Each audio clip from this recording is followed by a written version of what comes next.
There was a man in the land of Uz whose name was Job, and that man was blameless and upright, one who feared God and turned away from evil.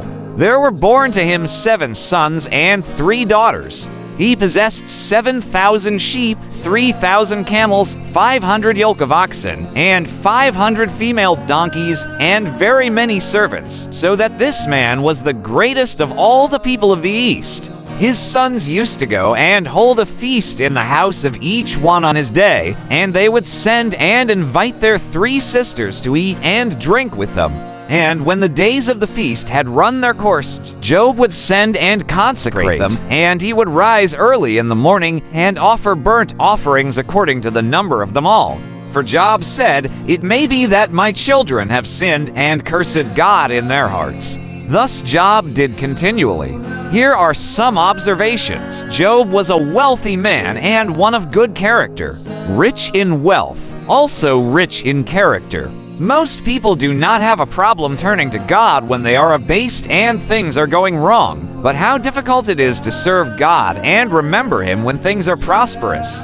Job, however, did not allow for one moment his money and possessions to take the place of God. As the spiritual leader of his family, he was blameless, godly, sincere, and consistent, and he showed integrity in his life.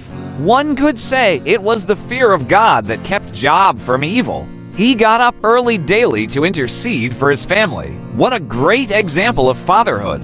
You see, brothers, it is not a big task for us to get up early and pray blessing over our children before they go out of the house daily. In fact, he had to offer a bull as a burnt offering, kill it, fillet it, and sacrifice it for each one of his sons. At least for us today, because of Christ, we don't have to kill a bull, but a sacrifice of praise, thanksgiving, prayer, and supplication will suffice. Surely, praying over them daily is a great blessing to them and to us, and this is God-honoring. Imagine Job, a busy man in our day with businesses and investment portfolios, etc. to occupy his mind, networking on the golf course, etc.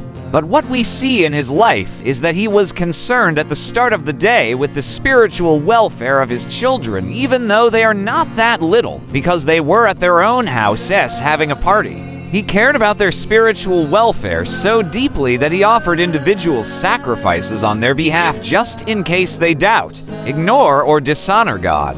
This right here is intercession. Let's imagine the scene, a wealthy man with a lovely family living with an abundance of everything. But this man had one fear in his heart. It is a fear that a great many parents have today about their sons and daughters. Job recognized that he couldn't cope with that problem himself, so he went to God who has all the answers. Job cared for their souls as any parent should. He was aware of the sinful state of man's heart, which prompted his intercession for his children, and he displayed total dependence on God's mercy in the way he had appointed. As fathers, we have the responsibility to set the tone for godliness in our homes just like Job. May God grant us daily the grace to do so daily for His glory in Jesus' name. Just a thought from Job chapter 1 verses 1 to 5.